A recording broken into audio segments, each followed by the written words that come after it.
episódio O Dia do Coração da segunda temporada de My Little Pony, as Cutie Mark Crusaders dão uma poção do amor para Cherry Lee e o Big Macintosh se apaixonarem. A poção realmente funcionou. Quer saber? Quer? Por acaso você quer ser o meu pônei especial? Quero.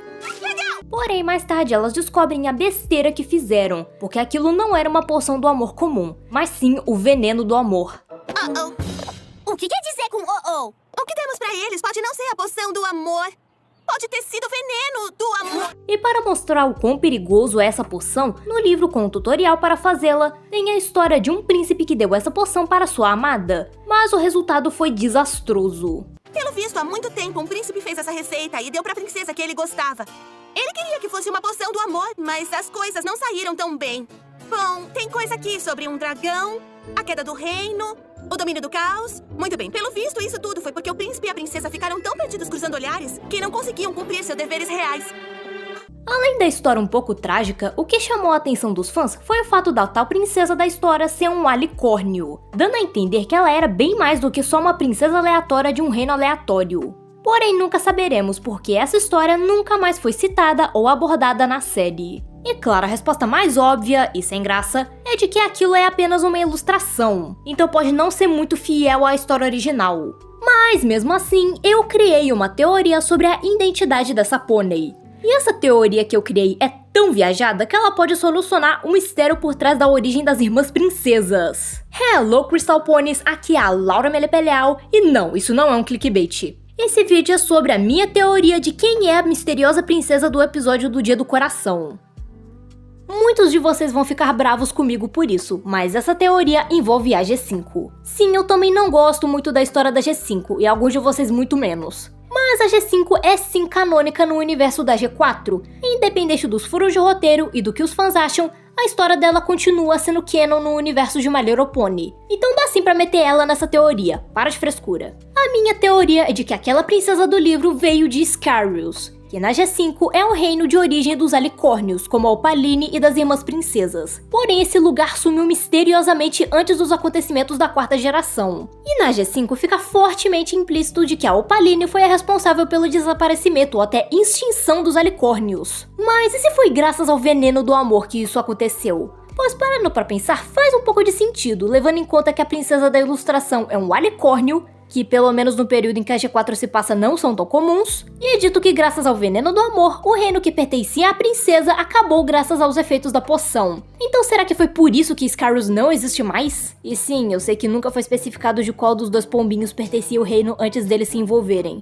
Mas vamos seguir a linha de raciocínio de que era da princesa mesmo. E agora a parada começa a ficar doida, porque e se essa princesa fosse a mãe da Celestia e da Luna? Por isso que depois do reino dos alicórnios acabar, elas governaram Equestria, já que a mãe delas já era da realeza. E o príncipe da história era o pai das princesas, ou talvez padrasto. Porque vai que ele deu a poção do amor para a mãe delas justamente para ela largar o antigo marido, né? Então, seguindo essa linha, infelizmente as irmãs princesas possivelmente se tornaram órfãs depois da queda do reino. Até porque, como descrito na história do livro de poções, aconteceu muita coisa com o reino depois dos pais delas tomarem o veneno do amor. Então, com certeza, os efeitos deles se tornaram permanentes. Pois no livro conta a história deles e um método de como reverter a poção. Mas não é contado na história o que aconteceu com eles depois da queda do reino. Então eu prefiro acreditar que alguma coisa aconteceu com eles graças ao ataque do dragão citado na história. Não só com eles, como com todos os alicórnios, sobrando apenas 3. Mas Laura, e aquela sua outra teoria de que a rainha Parábola que era a princesa dos alicórnios? Primeiramente, se você estava prestes a comentar isso, muito obrigada por ter visto meu vídeo sobre essa teoria que eu criei. Incrivelmente dá pra conectar essas duas teorias, acredita? Pois como eu disse no outro vídeo sobre essa teoria, muitas pistas e fontes indicam que a primeira a governar Equestria foi essa pônei chamada Rainha Parábola. E no vídeo em questão, eu até comento sobre a possibilidade dela ter sido a governante de Scarus antes de Equestria existir, pelo fato dela ser um alicórnio.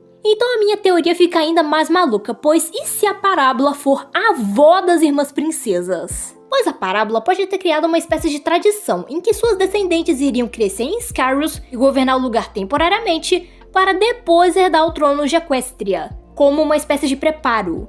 E a sua filha, que eu estarei chamando de apaixonada daqui pra frente, seria a próxima na sucessão. Porém, como ela foi envenenada pela poção do amor, resultando na queda do reino de Scarus, suas filhas eram as próximas da lista, mesmo que elas ainda fossem muito pequenas na época e estavam tecnicamente desabrigadas, já que Scarus não existia mais. Então isso explica por que a Celeste e a Luna já moravam em Equestria quando criancinhas, contrariando a ideia de que elas foram as primeiras a governar Equestria. Mas Laura, se essa era a tradição, por que a Celestia e a Luna nunca tiveram filhos? Isso porque elas tinham medo de acabar igual a sua mãe, que se apaixonou, entre aspas, ao confiar na pessoa errada, e fez seu reino perfeito desmoronar, e de quebra quase causou a extinção de uma espécie inteira de pôneis. Então elas optaram por arrumar pupilas para assumir essa função. Ou então o Starswill apenas não permitia que elas namorassem, também faz um pouco de sentido. E quer uma prova ainda maior disso que eu tô falando? O Blue Blood já causou muita dor de cabeça nos fãs porque ele é descrito como sobrinho da Celestia, mesmo a Luna não tendo filhos. Mas, de acordo com a criadora do desenho, essa confusão aconteceu porque ele na verdade é um duque